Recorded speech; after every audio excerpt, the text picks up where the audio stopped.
खबर कर्नाटक से है। कर्नाटक में हालिया सियासी सरगर्मियों और बीजेपी के अंदर जारी खींचतान पर कांग्रेस ने तंज किया है। कांग्रेस के मुताबिक सीएम बसवराज बोम्मई के दिन बस गिनती के रह गए हैं, उन्हें कभी भी ओहदे से हटाया जा सकता है।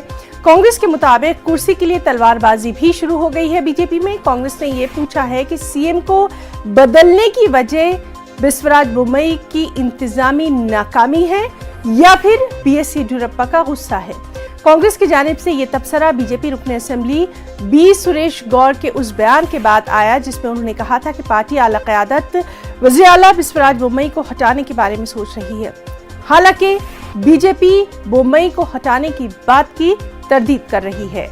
रऊफ का रुख करेंगे बेंगलुरु से। रऊफ, एक बार फिर कहीं ना कहीं कांग्रेस को मौका मिल गया है बीजेपी पर निशाना साधने का कर्नाटक में, तफसीलात चाहेंगे। जी देखिए, बीजेपी एमएलए सुरेश गौड़ा के बयान के बाद बीजेपी के खीमे में रियासती सियासत में एक हलचल सी दिखाई दे रही है।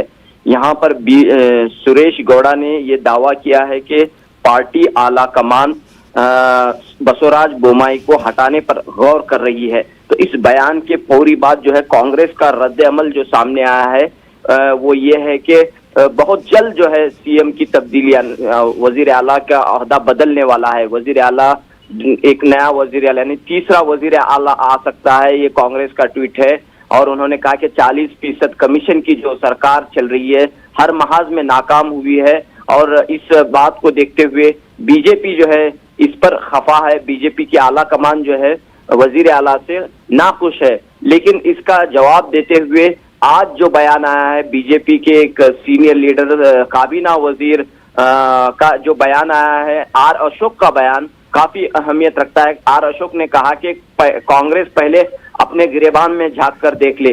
कांग्रेस ये पहले तय करे कि उनका कौन लीडर है, क्या उनका लीडर सिद्धरामैया है या उनके लीडर डीके शिव कुमार हैं। पहले कांग्रेस ये तय कर ले, फिर बीजेपी की जानिब इशारा करे। तो जी बिल्कुल, तो दोनों ही पार्टियां बयानबाजी में एक दूसरे पर सबकत लेने की कोशिश कर रही हैं।